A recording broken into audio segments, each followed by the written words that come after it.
When you're dealing with someone who has an avoidant attachment style, your instincts often betray you. Everything in you wants to get closer. You sense the distance, and naturally, like anyone who cares, you want to bridge that gap. But the moment you try, they retreat further. It becomes a dance where every step forward from you triggers a step backward from them. And the harder you try, the more the space between you seems to grow. So the question becomes, how do you ever get close to someone who's instinctively afraid of closeness? The answer starts with understanding that an avoidant person doesn't necessarily want to be alone. They want connection like anyone else, but they fear the emotional weight that sometimes comes with it. They've built a protective mechanism over time that helps them manage vulnerability. So when they sense pressure, intensity, or emotional neediness, even when it's unintentional, their walls go up. Not because they don't care, but because they're trying to preserve their autonomy and avoid emotional overwhelm. This is why becoming a safe space rather than a source of pressure is one of the most powerful ways to reach an avoidant heart. Now, safety in this context isn't about never speaking your needs. It's not about walking on eggshells or avoiding emotional depth. It's about showing through your actions and your energy that your connection isn't conditional on their constant availability, that your emotional state isn't entirely dependent on how they respond to you. Avoidants are highly sensitive to feeling trapped, so if your energy suggests that their affection is required for you to feel okay, they start to feel suffocated. And once that happens, their instinct is to withdraw. So what does safety actually look like? It looks like being grounded when they need space. It looks like not taking a delayed text personally. It looks like choosing not to read between the lines or assume rejection just because they aren't emoting the way you do. It's in those moments when you don't chase clarity that you actually become magnetic. When you don't rush to fill the silence or push for resolution, you show them that being close to you won't cost them their sense of self. It also means not rewarding their distance with a performance of emotional urgency. For example, if they go quiet for a day and you respond with a flood of messages, dramatic statements, or demands for reassurance, you confirm the very fear that keeps them guarded, the fear that relationships are a loss of freedom. But if instead you respond with calm, with patience, with your own sense of wholeness intact, you change the entire emotional dynamic. You stop being a pressure point in their life and become a place of peace. This doesn't mean you disappear or pretend not to care. It's about showing up consistently, but without emotional volatility.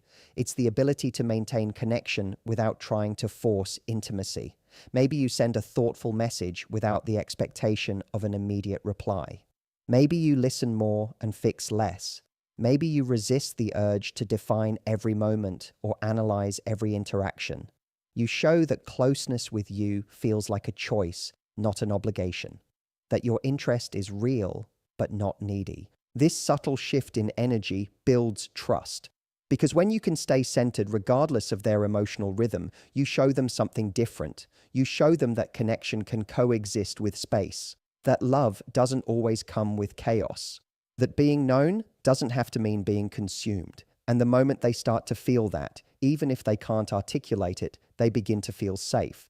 Not safe in a bland, emotionless way, but safe in a way that makes room for them to breathe. Ironically, this is when they begin to lean in. Not because you pushed, but because you didn't. Not because you chased them down, but because you made it easy to come closer. You didn't crowd their space, but you kept your presence warm and open.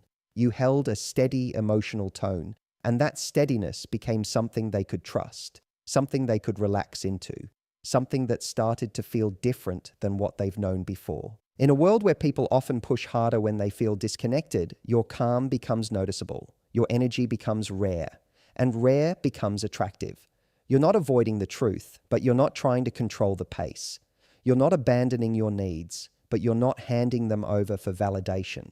You're creating the kind of emotional climate that an avoidant heart can survive in, not by doing more, but by understanding what matters more than effort, emotional safety. When someone has an avoidant attachment style, communication becomes a minefield. It's not always that they don't want to connect. It's that they're wired to protect themselves the moment a conversation starts to feel like it could lead to emotional exposure or pressure. The minute they sense a need behind your question, or feel that they're being steered toward vulnerability, they go quiet, shut down, or change the subject.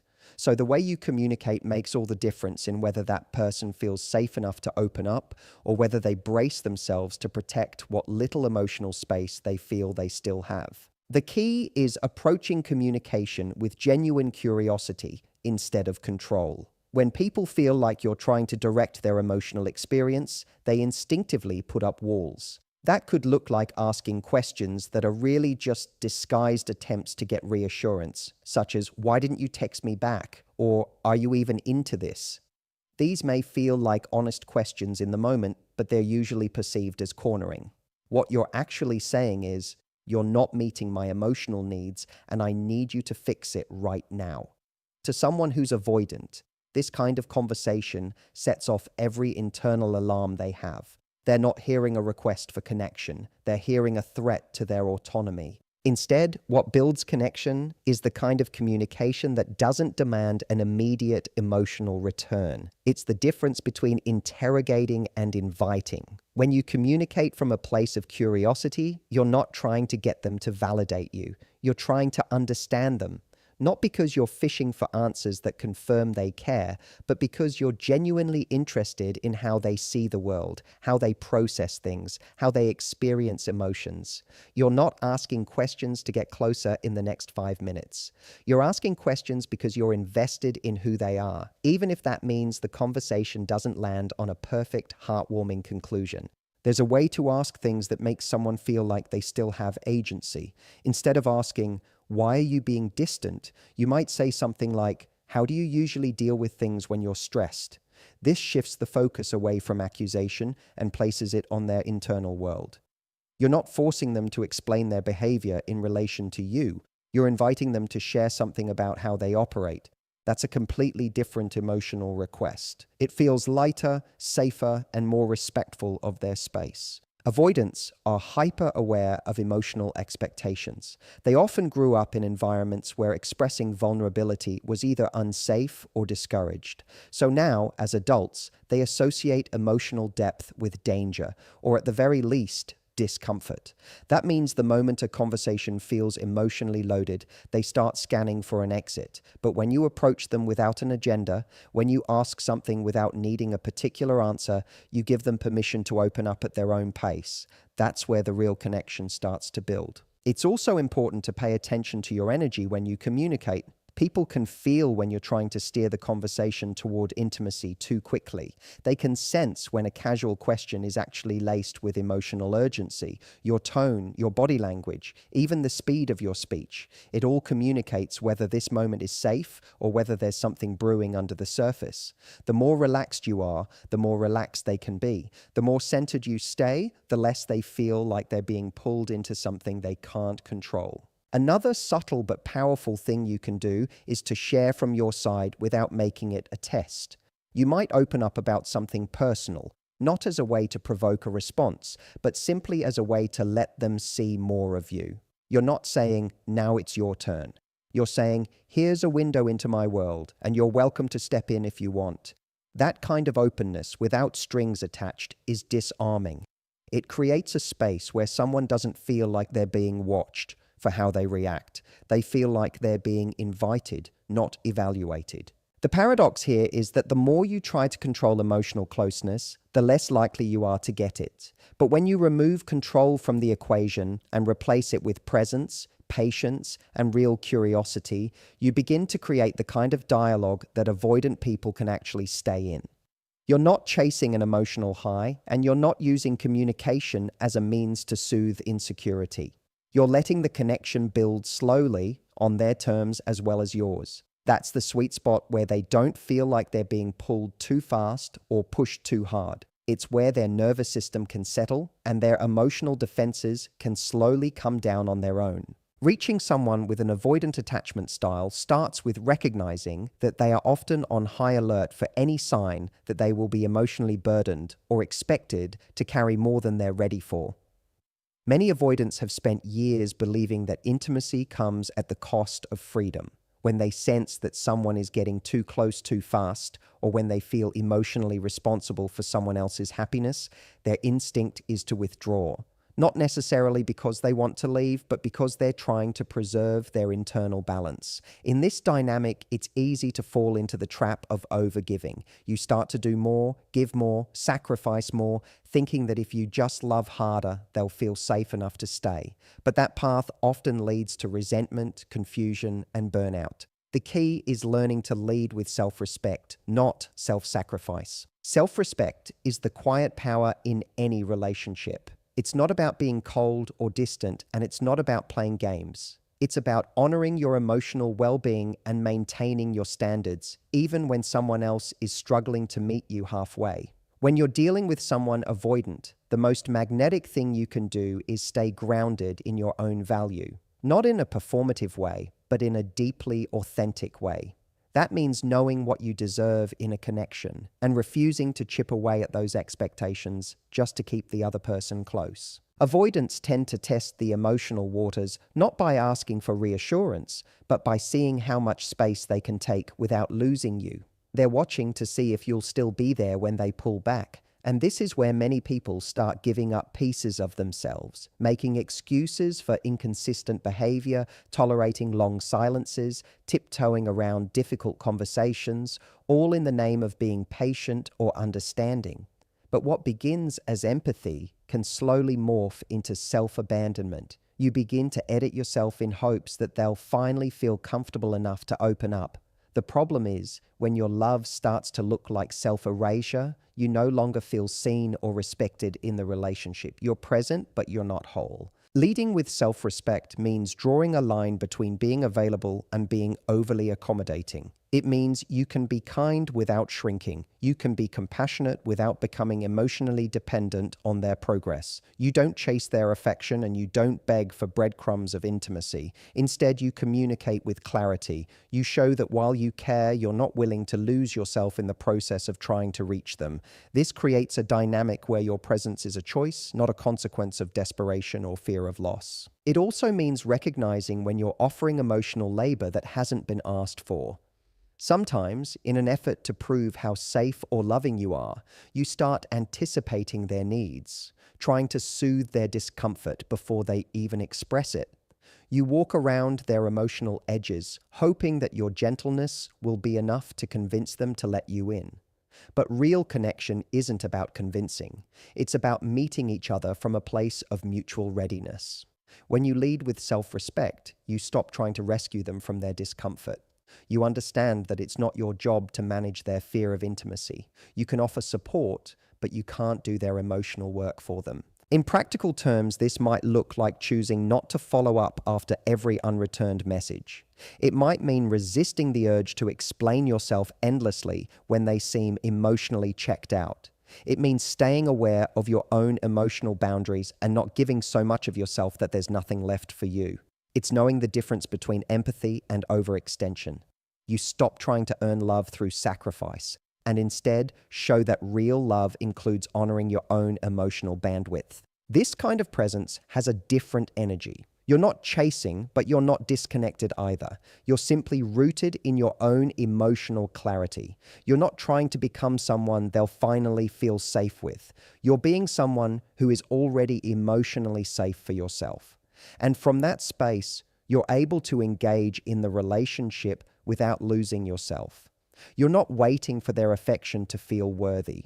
You're not bending every boundary in hopes of finally being chosen. You're already chosen by yourself, and that energy is felt. It shifts the dynamic. It puts the relationship on more equal ground, because instead of offering yourself in fragments, you're showing up whole. When you're trying to connect with someone who has an avoidant attachment style, it's tempting to want to speed up the process. You sense potential, you feel something real beneath the surface, and your natural instinct is to move closer, to build momentum, to secure the bond before it slips through your fingers.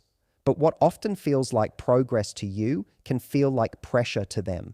What feels like closeness on your end can register as intrusion on theirs. That's why one of the most important shifts you can make is to stop trying to outpace them emotionally and instead learn to mirror their pace. Avoidants tend to open up slowly, cautiously. They don't dive headfirst into emotional vulnerability. They test the waters one step at a time, often pulling back just when things start to feel good. Not because they don't care, but because too much too soon can feel like a threat to their independence. They're not calibrated for intensity, they're calibrated for control. And the moment they feel the emotional tempo picking up faster than they're ready for, their instincts kick in to protect themselves. This might show up as them needing space, getting quiet, or becoming emotionally unavailable right when you're starting to feel more connected. It's easy to misinterpret this as rejection. And in response, you might feel the urge to do more, to reach out more frequently, to clarify where you stand, to make sure they know how much you care. But the more you try to accelerate emotional closeness, the more you risk triggering the very dynamic you're trying to avoid. That doesn't mean you need to suppress your feelings or pretend you're indifferent. It means learning how to meet them where they are, not where you wish they were. It's about adjusting your rhythm to match theirs without losing your authenticity. Mirroring their pace doesn't mean mirroring their emotional availability. It means respecting the tempo they're most comfortable with, while still staying present and intentional. For example, if there's someone who needs time between conversations instead of chasing connection by texting repeatedly, you give them space while still showing warmth when you do engage. You're not disappearing, but you're also not flooding the relationship with constant reminders of your interest. This gives them the room to breathe, which is essential for an avoidant to feel safe. When you slow your pace, you create a sense of emotional spaciousness.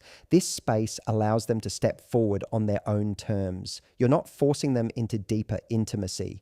You're giving them the opportunity to choose it. And when someone chooses to open up rather than being pulled into it, the connection becomes more genuine. It's not reactive. It's not defensive. It's voluntary. That's when avoidants start to feel safe enough to let down their guard. It's also important to notice how you respond to moments of withdrawal. When they take a step back, your reaction matters. If you react with panic, confrontation, or emotional demands, they interpret that as confirmation that connection equals emotional pressure.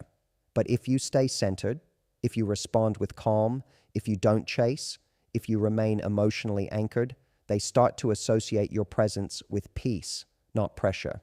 You become someone they can return to, not someone they need to escape from. Matching their pace also means being patient with the timing of emotional revelations. An avoidant might not express feelings quickly or in the ways you're used to. They might not say the right things at the right moments. But when you slow down and pay attention, you often notice subtle ways they're trying to connect. It could be the way they include you in their routine, the way they show up without fanfare, the way they start to share thoughts they normally keep to themselves. These aren't grand gestures, but for an avoidant, they're significant. The challenge here is managing your own emotional needs in the process. It's not easy to slow down when you're ready to go deeper, but this isn't about ignoring your needs. It's about pacing your vulnerability so that it builds connection instead of triggering defense. You're not suppressing who you are. You're just choosing to move in sync with someone whose natural rhythm is slower. And in that process, you actually start to build more trust, more consistency, more opportunity for real emotional intimacy. It's about walking alongside someone instead of dragging them forward. It's about showing them that connection doesn't have to be overwhelming or suffocating, that love can feel steady, not demanding. And as you mirror their pace, you make it easier for them to stay engaged, to stay present, and eventually to catch up to the level of depth you're ready for. Because emotional safety isn't created by speed. It's created by understanding the pace at which someone can safely let their guard down. There's a subtle art to holding space for someone with an avoidant attachment style. It's not about withdrawing or being emotionally unavailable yourself. And it's not about waiting in silence, hoping they'll eventually wake up to the depth of your love. It's about cultivating a presence that is emotionally available but non-invasive, warm but not demanding, steady but not suffocating. This balance is difficult to strike, especially when your instinct might be to fix, to pursue, or to seek clarity the moment things feel uncertain. But true influence in these situations comes not from pressing harder, but from embodying an emotional energy that speaks louder than words, stability without expectation. Avoidants are often attuned to emotional cues that suggest a person might become overly dependent on them. This doesn't mean they don't want closeness. They often deeply crave it, but they have a deep-seated fear that getting close means being consumed. They've learned, often from early life experiences, that intimacy can feel like a loss of personal freedom. So when they sense that someone is placing emotional weight on them too quickly, they don't see love. They see a potential threat to their independence. What they need is proof, not pressure. They need to see that your presence won't compromise their space, that you are emotionally strong enough to exist beside them without needing them to complete you. This means not using every interaction as a test of their interest. When your mind is constantly scanning their behavior to assess how much they care, you stop being present. You become reactive. They feel that. Even if you're smiling, even if you're playing it cool, the undercurrent of expectation is still there. They feel the unspoken pressure to perform emotionally, and that becomes a reason to pull away again. But when you show up with emotional openness and no hidden demand, your presence feels different. It feels spacious. It invites rather than insists. That invitation is what makes room for real connection. It's not about saying the right things or timing your messages perfectly. It's about the emotional quality you bring into the relationship. Do you carry anxiety into every moment of distance? Or do you carry trust that if something is meant to develop, it will? Can you hold space for the uncertainty without demanding constant reassurance? When you can, you begin to model a kind of emotional maturity that makes them feel safer. You stop being another person trying to mold them into something they're not ready to be. You start being someone they can actually trust to stay grounded even when emotions get complicated. Part of this process is also about living a full, expansive life outside of the relationship. Avoidants are often drawn to people who have their own momentum. When you're lit up by your passions, engaged in your friendships, anchored in your values, you become more than a potential partner. You become an energy they're drawn toward. Not because you're trying to be impressive, but because your life reflects a kind of inner peace that's hard to find. When they see that your joy doesn't hinge on their emotional availability, it makes closeness feel like less of a burden and more of a choice.